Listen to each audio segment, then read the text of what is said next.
Hello students and welcome back. ये हमारा 6th lecture है। आज हम बात करेंगे लेटर वैदिक पीरियड की, जिसमें हमारे जनपद और महाजनपद के बारे में हम देखेंगे। उससे पहले मैं आपको बता देता हूँ कि लास्ट लेक्चर में हमने बात की थी कि बुक्स एंड बरियल्स के बारे में। तो बुक्स के साथ ही हमारा शुरू हो जाता है वैदिक पीरियड, जिसमें हमने ऋग्वेद की बात की थी। ओके। और उसमें हमने देखा था कि अलग अलग टाइप के हमें बरियल्स भी मिलते हैं। तो हमने मेगालिथिक एज की बात भी की थी और हमने देखा था कि राजा कैसा होता था उस टाइम पे। तो एक बार मैं आपको ब्रीफ इंटरव्यू मतलब ब्रीफली बता देता हूँ कि क्या क्या था क्या नहीं था। ठीक है। तो सबसे पहले तो आपको मैं बताता हूँ कि कुछ नदियों के नाम भी ऋग्वेद में यूज़ किए गए थे। ठीक है। जैसे विश्वामित्र, मैंने बोला था कि एक सेज थे विश्वामित्र, उन्होंने उनके द्वारा लिखी गई थी ऋग्वेद। ठीक है। और भी काफ़ी सेजेस थे। ठीक है। तो वो बताते हैं कि एक कहानी, जब वे इंडस नदी को पार करने की कोशिश कर रहे थे, इंडस नदी को पार करने की कोशिश कर रहे थे, तो उन्होंने इंडस नदी से उन्होंने इंडस से प्रेयर की कि मुझे आप जाने दें, मुझे आप जाने दें, और इंडस नदी ने उनको जाने दिया। तो इस टाइप की काफ़ी सारी स्टोरीज उसमें देखने को मिलती है ऋग्वेद में। और इसमें कहा जाता है कि गंगा और यमुना का भी जो नेम है वो अपीयर हुआ था, हालांकि एक ही बार हुआ था वो। ठीक है। तो अलग अलग नदियों के नाम भी इसमें देखे जाते हैं, रिवर्स के नेम भी देखे जाते हैं। ठीक है। और मैंने बताया था आपको कैटल्स के बारे में काफ़ी बात करती है, काफ़ी चर्चा करते हैं ऋग्वेद, या फिर चिल्ड्रन के बारे में, चिल्ड्रन में स्पेशली सन। ठीक है। तो आगे बढ़ते हैं।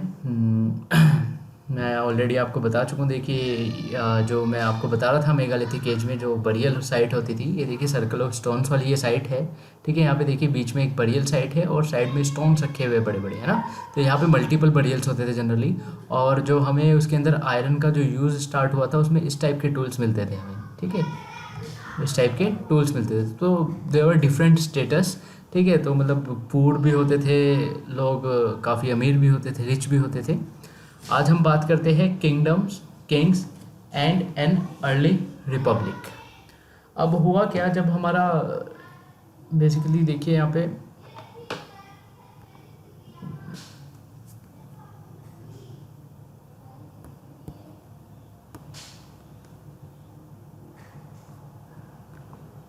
ये आपका ओरिजिन हो गया।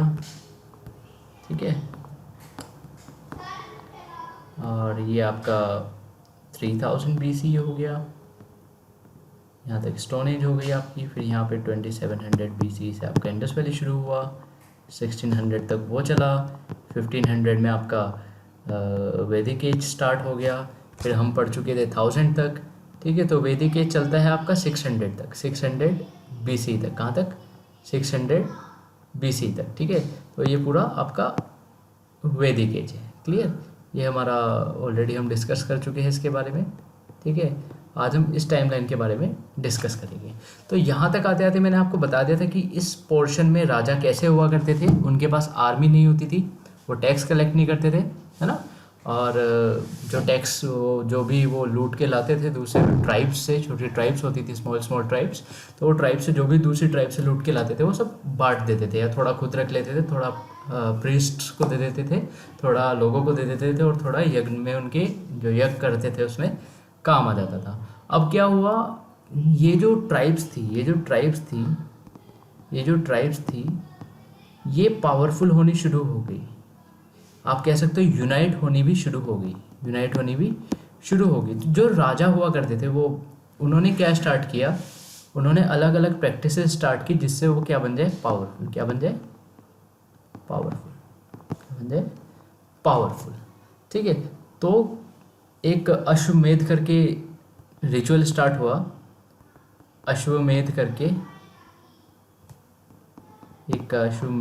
रिचुअल स्टार्ट हुआ, जिसमें क्या होता था, जो राजा होता था वो एक हॉर्स को लूज छोड़ देता था, खोल देता था। ठीक है। और वो हॉर्स जो है वो इधर उधर घूमता रहता था। सपोज करो एक हॉर्स है आपका, ठीक है, इसको खुला छोड़ दिए, ये आपकी टेरिटरी है इतनी, ये दूसरे बंदे की टेरिटरी है। ठीक है। तो ये घोड़ा घूमते घूमते दूसरे बंदे की टेरिटरी में एंटर कर जाता था। यहाँ पे एक ट्राइब है, ट्राइब नंबर 1, ट्राइब नंबर 2। तो ट्राइब नंबर 2 में उसने एंट्री ली, तो अगर ट्राइब नंबर 2 ने रेजिस्ट किया उसको, उस घोड़े को रेजिस्ट किया, तो इसका मतलब था वॉर होगी और जो जीतेगा उसकी दोनों टेरिटरी हो जाएगी। लेकिन अगर उसने वेलकम किया इस घोड़े को, अगर उस घोड़े को आने दिया और इस घोड़े के साथ बाकायदा सेना चलती थी, ठीक है, तो इसको आने दिया अगर अपनी टेरिटरी में, तो इसका मतलब है ये राजा ऑलरेडी हार मान चुका है, उसने एक्सेप्ट कर लिया सेकंड राजा ने कि पहला जो राजा है वो काफ़ी पावरफुल है और उसी की दोनों टेरिटरी हो जाएगी। क्लियर? तो इस तरीके के लोगों ने चीज़ें चीज़ें स्टार्ट की। तो हुआ क्या, इस तरीके से क्या हुआ, ट्राइब जो थी वो यूनाइट हो गई, ट्राइब जो थी वो यूनाइट हो गई, राजा की पावर बढ़ने लगी, पावर बढ़ने के साथ साथ क्या हुआ, जनपद्स बनने लगे। क्या बनने लगे? जनपद्स। ठीक है, नाम तो आपने सुना होगा ये जनपद। ठीक है, तो जनपद्स बनने लगे।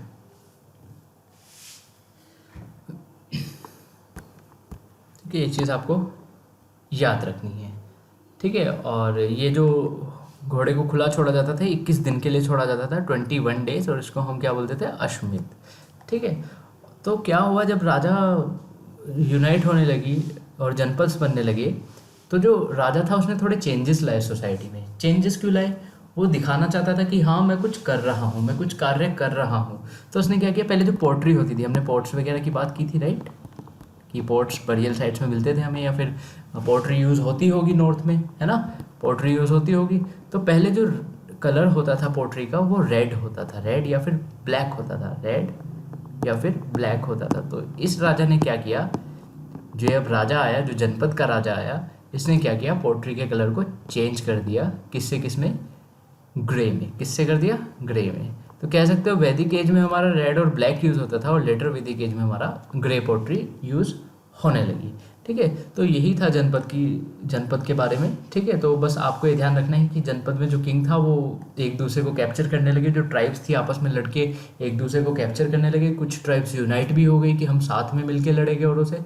ठीक है, तो राजा धीरे धीरे पावरफुल होता गया। क्लियर? तो कुछ सेटलमेंट्स की बात करते हैं हम, कुछ जगहों की बात करते हैं जो पहले जनपद हुआ करती थी। ठीक है, सेटलमेंट्स ऑफ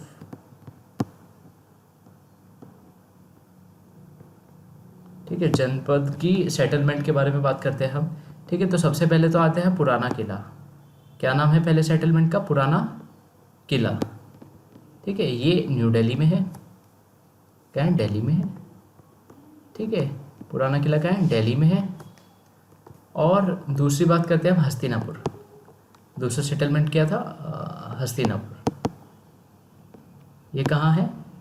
मेरठ में। कहाँ है? मेरठ में है।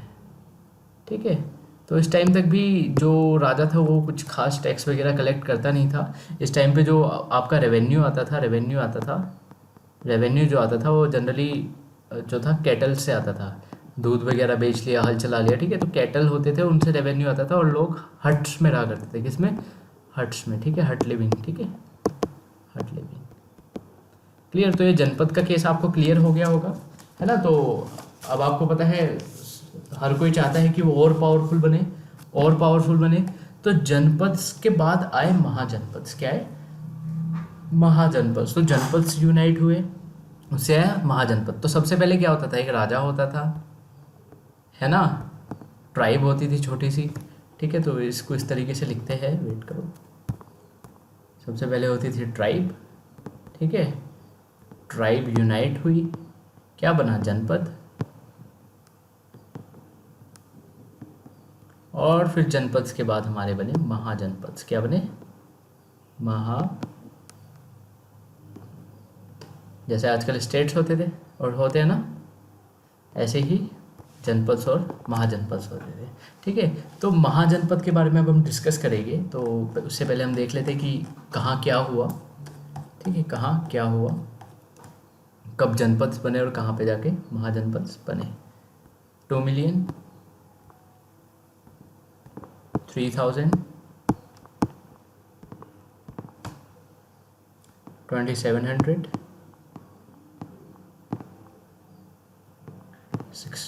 1600, 1500, 1000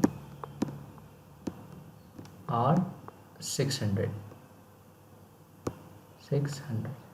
ठीक है, तो ये हम देख चुके हैं, ये देख लिया है हमने, है ना। ये इंडस वैली देख लिया है, इसको भी देख लिया है।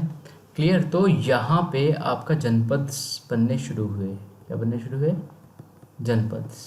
ठीक है, यहाँ पे जनपद बनने शुरू हुए और यहाँ तक जनपद बनते बनते बनते बनते यहाँ तक आ गए। ठीक है, और यहाँ पे स्टार्टिंग होगी महाजनपद की। किसकी? महाजनपद की। तो 600 BC के अराउंड महाजनपद की स्टार्टिंग हुई और 1000 से लेकर 600 तक क्या बन रहा था? जनपद बन रहा था। क्लियर, ये चीज़ आपको ध्यान रखनी है। तो मैं बता देता हूँ आपको कि महाजनपद की खास बात क्या होती थी। महाजनपद की खास बात क्या होती थी?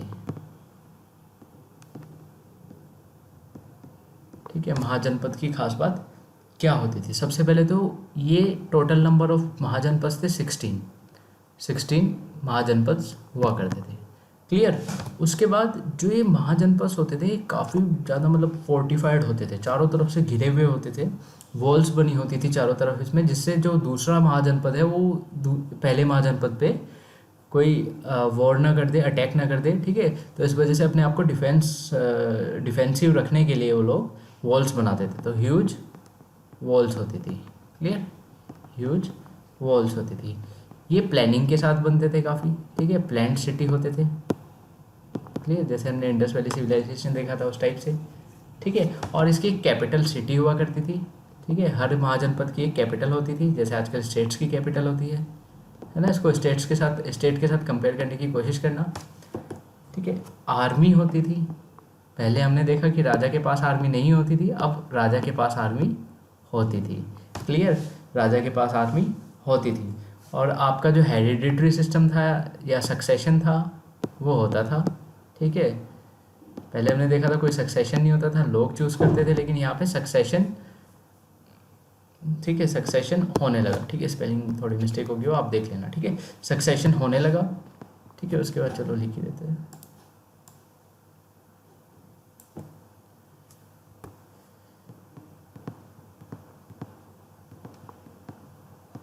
उसके बाद सक्सेशन होने लगा और फिर आप देखोगे एग्रीकल्चर जो था उसका काफ़ी ज़्यादा ग्रोथ हुआ। एग्रीकल्चर की ग्रोथ भी बढ़ने लगी।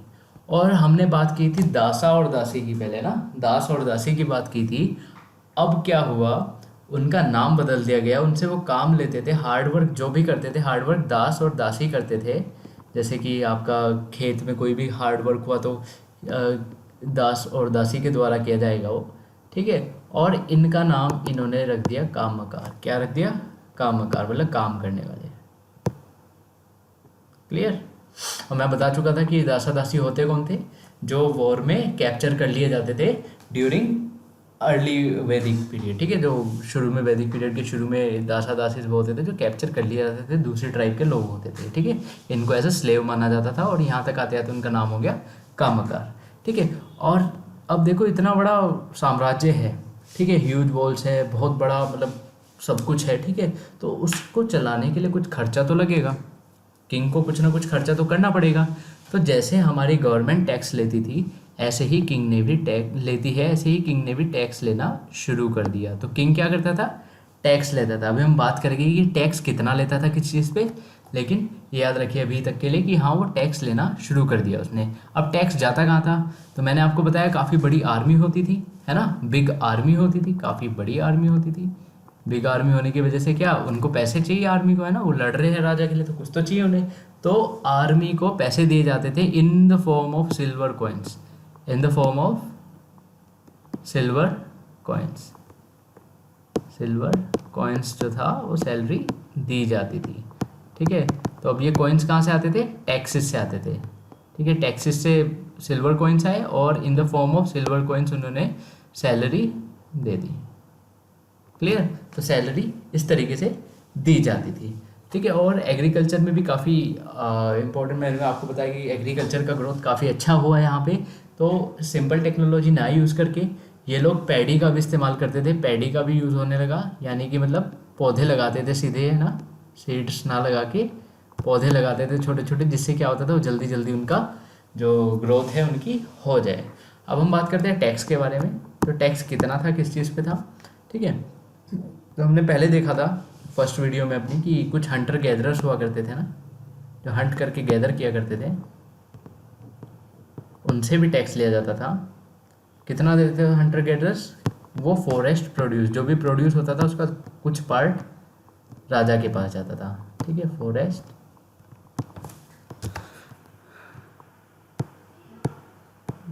प्रोड्यूस। ठीक है, तो फॉरेस्ट प्रोड्यूस का थोड़ा सा पार्ट राजा के पास जाता था। फिर दूसरे टाइप के जो लोग हुआ करते थे वो बेसिकली एग्रीकल्चर करते थे। तो क्रॉप्स, जो भी क्रॉप्स उगाता था उसे 1/6 देना पड़ता था। क्रॉप्स जो उगाता था उसे 1/6 देना पड़ता था। क्रॉप्स पे कितना टैक्स था? 1/6 ऑफ प्रोडक्शन। प्रोडक्शन का 1/6, जितना प्रोड्यूस हुआ उसका 1/6 देना पड़ेगा। ठीक है, अगर 60 गन्ने उगे हैं तो आपको 10 गन्ने देने पड़ेंगे। ठीक है, तो ये होता था। और इसी टैक्स को जैसे आजकल हम जीएसटी बोलते हैं या वैट बोलते थे या जो भी बोलते थे, लेकिन उस टाइम पे इस टैक्स को बोला जाता था भागा। क्या बोला जाता था? भागा। ठीक है, हिंदी का वर्ड है ना, तो भाग, कुछ भाग मतलब 1/6 में से। ठीक है, फिर हम देखते थे क्राफ्ट, जो पर्सन जो क्राफ्ट किया करते थे। ठीक है, क्राफ्ट पर्सन्स जो होते थे उन्हें in the form of labour, in the form of labour. ठीक है, उन्हें लेबर करनी पड़ती थी।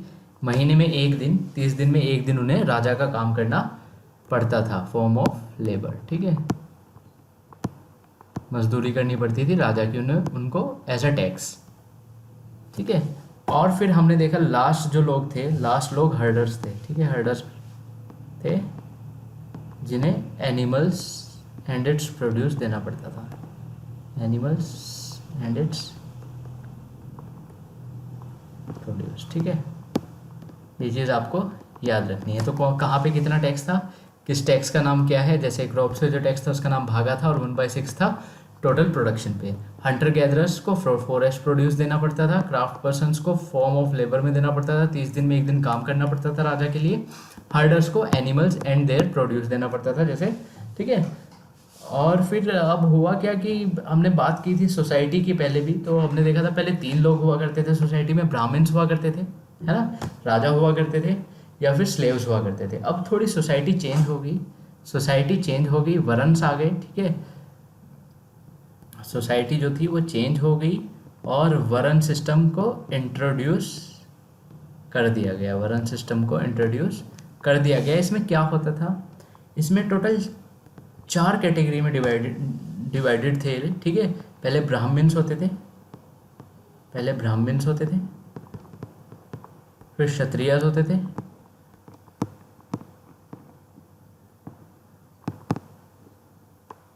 ठीक है, फिर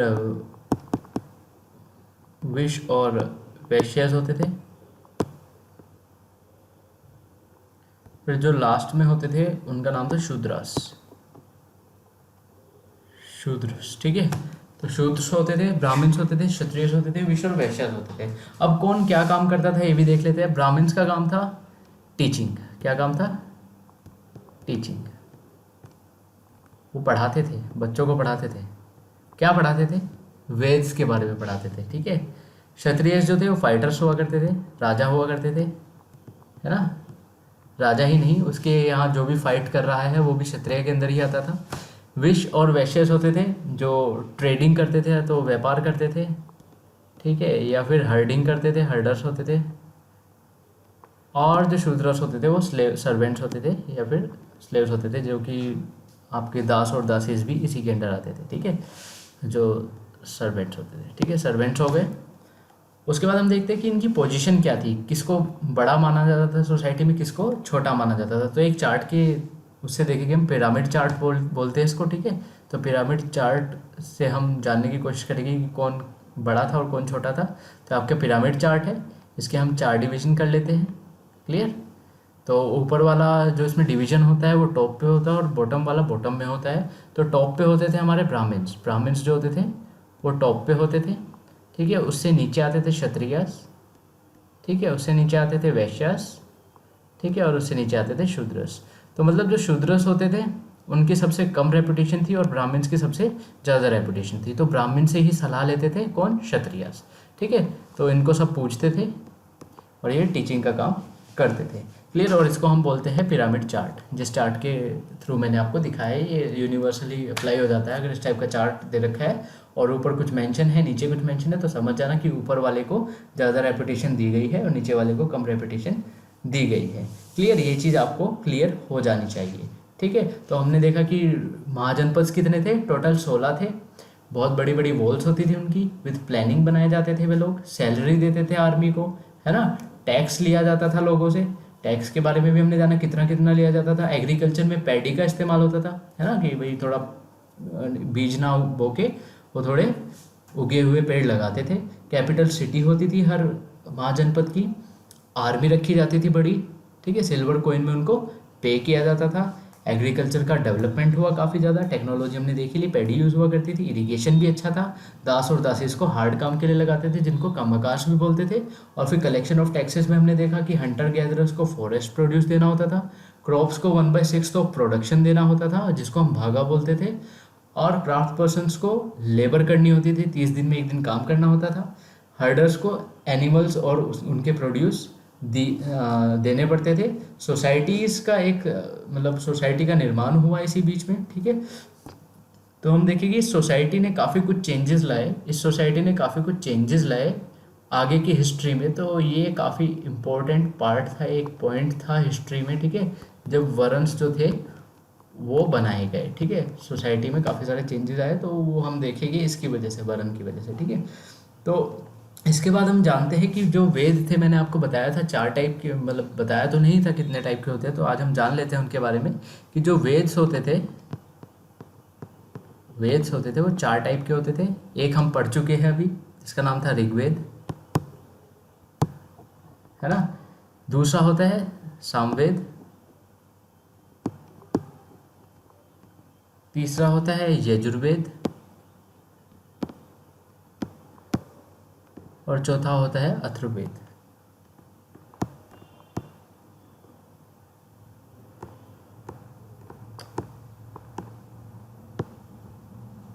ठीक है, तो ऋग्वेद, सामवेद, यजुर्वेद, अथर्ववेद। अब ये चारों वेद है क्या और क्या चीज़ बताते हैं। ऋग्वेद के बारे में हम ऑलरेडी पढ़ चुके हैं, इसमें हिम्स होते थे, ठीक है, 1028 टोटल होते थे, 10 मंडल में डिवाइड थे। और किसके बारे में बात करता था, लाइफ ऑफ आर्यंस के बारे में, और कैटल और सन्स के बारे में बात करता था। रिवर्स का भी मेंशन किया गया है इसमें, है ना। और ये भी बताता था किंग्स बनते कैसे थे। और ये आपको पता है कि ये ओरली सुनाया जाता था, लिखा नहीं जाता था, ठीक है। तो इसके बारे में हम ऑलरेडी जानते हैं। सामवेद क्या था, सामवेद में नॉलेज दे रखी थी कि हाउ टू सिंग हिम्स, मंत्रों को कैसे पढ़ना है, मंत्रों का उच्चार कैसे करना है, हाउ टू सिंग हिम्स, ठीक है। तो बताता था कि जो हिम्स इसमें दे रखे हैं ऋग्वेद में उनको कैसे पढ़ना है, क्लियर। और यजुर्वेद था, रिचुअल्स होते थे बहुत सारे, मैंने आपको बताया था ना। जैसे अश्वमेध के बाद भी एक रिचुअल होता था जहाँ पे सब लोग बैठते थे, ब्राह्मण्स बैठते थे, क्षत्रियस बैठते थे, इवन वैश्यास भी कभी कभी बैठते थे, लेकिन शूद्र्स को वहाँ पे बैठने की इजाज़त नहीं थी, ठीक है। तो रिचुअल्स भी होते थे, ठीक है। रिचुअल्स जो होते थे, रिचुअल्स को कैसे करना है वो यजुर्वेद में दिया होता है, कि भाई हवन कैसे करना है, बलि कैसे चढ़ानी है, ठीक है। तो ये सब यजुर्वेद में दिया होता था। अथर्ववेद में क्या था, अथर्ववेद में मेडिसिन के बारे में दिया होता था, अथर्ववेद में मेडिसिन के बारे में दिया होता था, दवाइयों के बारे में दिया होता था, ठीक है। तो ऋग्वेद में हमने देखा हिम्स होते थे, उनको पढ़ना कैसे, वो सामवेद में दिया है। यजुर्वेद में रिचुअल्स जो होते थे उनको कैसे पूरा करना है, और अथर्ववेद में मेडिसिन के बारे में दिया होता था, ठीक है। और यहीं पे क्या हुआ, मैं ऑलरेडी बता चुका हूँ आपको, हेरिडिटरी सिस्टम जो था, मतलब सक्सेशन वाला सिस्टम, वो स्टार्ट हो गया, ठीक है। कि अगर राजा है तो राजा का बेटा ही राजा बनेगा, क्षत्रिय का बेटा ही राजा बनेगा, क्लियर। सिस्टम जो था वो स्टार्ट हो गया। तो आपको पता होना चाहिए कि आपका जो आयरन का यूज़ था वो कहाँ, मेगालिथिक एज जो कि वैदिक पीरियड में आया है वहाँ स्टार्ट हुआ था। और जो आपका हेरिडिटरी सिस्टम है वो कहाँ स्टार्ट हुआ था, लेटर वैदिक एज में, ड्यूरिंग महाजनपद, जो कि हमने देख लिया 600 BCE के अराउंड था। मैं ऑलरेडी आपको दिखा चुका हूँ यहाँ पे, ठीक है। तो ये देखिए यहाँ पे महाजनपद अराउंड 600 BCE के अराउंड स्टार्ट हुआ था। तो अभी हम 16 महाजनपद में से 2 के बारे में जान लेते हैं। 16 महाजनपद में से 2 के बारे में जान लेते हैं जो काफ़ी इंपॉर्टेंट है। तो कहा जाता है कि 16 में से एक महाजनपद था जो स्टैंड आउट करता था, डिफरेंट था, जो बहुत ज़्यादा पावरफुल था। वो गंगा और उसकी जो ट्रिब्यूटरी थी सोन, ठीक है, उसके अराउंड था, मतलब उसके आजू बाजू था, और उसका नाम था मगध। क्या था? मगध, जो प्रेजेंट डे बिहार है आपका। क्लियर? इसका नाम था मगध। तो मैंने बोला था कि हर महाजनपद की एक कैपिटल थी, तो इसकी कैपिटल पाटलिपुत्र थी। ठीक है, पाटलिपुत्र इसकी कैपिटल थी, ये चीज़ आपको याद रखनी है। और ये क्या था? मोस्ट पावरफुल था, मोस्ट पावरफुल था, सबसे ज़्यादा पावरफुल था। ठीक है, गंगा के किनारे था। क्लियर? और इनके पास बहुत बढ़िया बढ़िया टूल्स हुआ करते थे, बहुत बढ़िया बढ़िया वेपन्स हुआ करते थे, इवन एलिफेंट्स भी हुआ करते थे, इवन एलिफेंट्स भी हुआ करते थे इनकी आर्मी में। ठीक है, तो कहा जाता है कि जब अलेक्जेंडर द ग्रेट ने बोला कि मैं पूरे वर्ल्ड को कैप्चर करूंगा, पूरे वर्ल्ड को अपने अंडर में लेके आऊँगा, तो उसने अपना रेवोल्यूशन स्टार्ट किया। और जब उसकी आर्मी जब इंडस के किनारे आई और इंडस को क्रॉस करने वाली थी, तो उसकी आर्मी वापस चली गई ये बोलकर कि वहाँ पे कुछ राज्य ऐसे हैं कि उनके पास एलिफेंट्स भी है, बहुत बड़ी सेना भी है। तो जो अलेक्जेंडर था, उसकी आर्मी ये सुन के ही भागी, ये देख के भागी। तो आप समझ सकते हो कि कितना ज़्यादा पावरफुल जो है वो मगध रहा होगा। ठीक है, कि इतने बड़े जो किंग था, द ग्रेट बोला जाता था, उसको भी उन्होंने एंटर नहीं करने दिया एक तरीके से। ठीक है, डिफेंसिवली। फिर दूसरे महाजनपद की बात करते हैं, तो वो है वाजी। दूसरे महाजनपद की बात करते हैं, वो है वाजी। ठीक है, और एक चीज़ और मैं आपको बता देता हूँ, जो मगध था यहाँ पे नंदा डायनेस्टी का राज हुआ करता था। नंदा डायनेस्टी होती थी उस टाइम पे। ठीक है, नंदा डायनेस्टी हुआ करती थी। क्लियर? तो ये आपको याद रखना है। डायनेस्टी के बारे में हम आगे देखेंगे कि क्या होता है डायनेस्टी, क्या होता है किंगडम, और क्या होता है। ठीक है, तो वाजी के बारे में देखते हैं हम। वाजी की भी एक कैपिटल थी जिसका नाम वैशाली था। अब क्या था, ये जो वाजी महाजनपद था, ये मगध महाजनपद से थोड़ा डिफरेंट था। वहाँ पे क्या था, वो सिंगल रूलर हुआ करता था, सिर्फ एक ही राजा था। मगध में सिर्फ एक ही राजा था। लेकिन वाजी में क्या था, मैनी रूलर्स जो थे, बहुत सारे रूलर्स थे, मैनी रूलर्स रूल करते थे। क्लियर? तो इस टाइप की इस टाइप की एक महाजनपद को हम बोलते थे गण या फिर संघ। ठीक है, तो यहाँ पे क्या होता था, जब भी कोई भी डिसीजन लेना होता था तो असेंबली होती थी, मीटिंग होती थी। ठीक है, तब जाके एक डिसीजन लिया जाता था।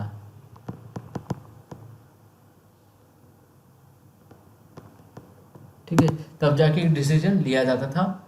ठीक है, संघ होता था या फिर गण बोला जाता था उसको। उसमें काफ़ी सारे लोग होते थे, उनकी असेंबली होती थी, डिसीजन लिया जाता था।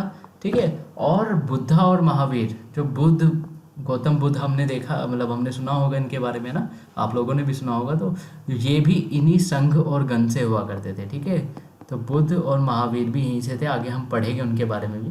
ठीक है, बुद्ध और महावीर भी यहीं से थे। ठीक है, तो इसी के साथ हमारा ये चैप्टर ख़त्म होता है। तो एक बार वापस देख लेते हैं हमने स्टार्टिंग कहाँ से की। हमने बताया कि भी जो ट्राइब्स थी वो यूनाइट होनी शुरू हुई, यूनाइट होके बने जनपद्स।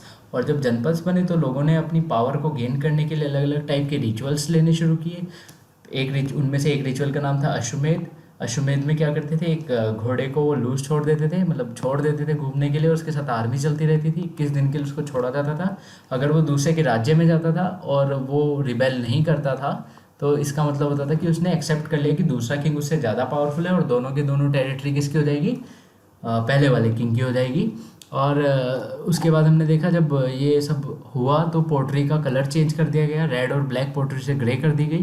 ठीक है, और हम देखते हैं कि कुछ सेटलमेंट्स, जो एक पुराना किला है दिल्ली में है, वो एक कभी जनपद हुआ करता था। और हस्तिनापुर आजकल मेरठ में है, तो वो भी एक टाइम पे कभी जनपद हुआ करता था। और इनका जो मेन रेवेन्यू आता था वो कैटल से आता था, ठीक है। और इसी को यूज़ करके हट्स वगैरह बनाते थे और हट में रहा करते थे। तो फिर कुछ टाइम बाद क्या हुआ, ट्राइब से बने जनपद, ये हम पढ़ चुके हैं ऑलरेडी। और फिर जनपद से बना था महाजनपद। महाजनपद कब बना, 600 BC के आसपास। तो हमने देखा महाजनपद टोटल 16 थे, सबकी एक कैपिटल थी, अच्छे प्लानिंग से बनाए जाते थे, ह्यूज वॉल्स थी, ठीक है। और आर्मी थी बिग, जिसको सिल्वर कॉइन्स में पेमेंट किया करते थे। पेमेंट के लिए क्या, टैक्सेस कलेक्ट किया जाता था, क्लियर। और एग्रीकल्चर भी काफ़ी अच्छा था यहाँ पे, ठीक है। और जो हार्ड वर्क कराया जाता था वो कम आकार से कराया जाता था, जो दासा और दासीस होते थे, क्लियर। पैडी यूज़ किया जाता था। ऐसे ही हम देखते हैं कि टैक्स जो था वो हंटर गैदरर्स को फॉरेस्ट प्रोड्यूस देना होता था। क्रॉप्स पे 1/6 था, जितना प्रोड्यूस करता था उसका 1/6 देना पड़ता था, जिसको हम भागा बोलते थे या भाग बोलते थे। क्राफ्ट पर्सनस थे, ठीक है, वो in the form of labour tax पे करते थे, इन द सेंस कि मतलब 30 दिन में एक दिन उनको काम करना पड़ता था राजा के दरबार में। और हर्डर्स जो थे उनको एनिमल्स और उनसे जो प्रोड्यूस होता था वो देना पड़ता था। फिर हमने देखा यहाँ पे सोसाइटीज़ का भी जो था उदय हुआ। उसमें देखा हमने सोसाइटी को हमने वर्ण बोला, ठीक है। उसमें 4 टाइप के लोग हुआ करते थे, ब्राह्मण, क्षत्रिय, वैश्य और शूद्र। तो इसमें देखो जो ब्राह्मण थे वो सबसे ऊपर हुआ करते थे, जिनका काम टीचिंग था। क्षत्रिय जो थे वो फाइटर्स हुआ करते थे। वैश्य और वैश्य जो थे वो ट्रेडिंग किया करते थे या हर्डिंग किया करते थे, क्लियर। और शूद्र जो थे वो सर्वेंट्स हुआ करते थे, जो दासा और दासीस वगैरह होते थे, ठीक है। तो यहाँ आते आते जो वेद थे वो 4 वेद बन गए। सबसे पुराना ऋग्वेद था, तो ये वेद का जो कंपाइलेशन था वो कंप्लीट हो गया था, ठीक है। उसके बाद हमारे कुछ और आपके वेद आए, सामवेद, यजुर्वेद, अथर्ववेद। सामवेद बताता है कि कैसे हमें हिम्स को गाना है, जो कि ऋग्वेद में दी हुई है, उनको कैसे रिसाइट ओरली बोलना है, रिसाइट करना है, ठीक है। और यजुर्वेद में दिया हुआ था कि कैसे कैसे रिचुअल्स को पूरा करना है। अथर्ववेद में दिया हुआ था कि मेडिसिन्स कौन कौन सी है और कैसे कैसे मेडिसिन के बारे में सब कुछ दिया हुआ था। हेरिडिटरी सिस्टम स्टार्ट हो गया, ठीक है। फिर हमने 2 महाजनपद की बात की। पहला महाजनपद मगध था, जिसकी जो वो थी पाटलिपुत्र थी कैपिटल, और ये काफ़ी मोस्ट पावरफुल था। सब में से ज़्यादा, सबसे ज़्यादा पावरफुल 16 महाजनपद में से यही था। गंगा के किनारे था, अलेक्जेंडर की आर्मी भाग गई थी, ठीक है। ये भी हमने देखा इसकी पावर को देख के, ठीक है। लोग बताते थे उसको कि भाई इतनी बड़ी आर्मी है, एलिफेंट्स है, ये है वो है। तो आपको पता ही है, अब देखो ये जो हमारा गंगा का एरिया है ये काफ़ी लाइक मतलब जंगल वाला एरिया होता है जहाँ हम रहते हैं अभी, है ना। ये पार्ट काफ़ी जंगल वाला है, तो एलिफेंट्स भी काफ़ी होते थे, जंगली जानवर भी काफ़ी होते थे, रिसोर्सेज भी बहुत सारी होती थी, तो पैसा भी था, ठीक है। आर्मी भी थी, एलिफेंट्स भी थे और हॉर्सेस वगैरह भी थे। तो इस वजह से उसकी जो आर्मी थी, जो यहाँ पे नंदा डायनेस्टी थी उनकी आर्मी थी, वो काफ़ी पावरफुल हुआ करती थी, ठीक है। उसके बाद वाजी हमने देखा, दूसरा वाजी था। वैशाली उसकी जो थी वो कैपिटल थी। यहाँ पे सिंगल जो किंग था सिंगल नहीं हुआ करता था, यहाँ पे पूरा गन या फिर संघ होता था, असेंबली ऑफ पीपल होती थी, ठीक है। तो असेंबली जो थी वो डिसीजन लिया करती थी, ठीक है। और यहीं से हमारे बुद्ध और गौतम बुद्ध और महावीर भी आए हैं, ठीक है। अगले चैप्टर में हम आगे का देखेंगे, बुद्ध और महावीर के बारे में जानेंगे नेक्स्ट चैप्टर में। तो आज के लिए इतना ही, थैंक यू।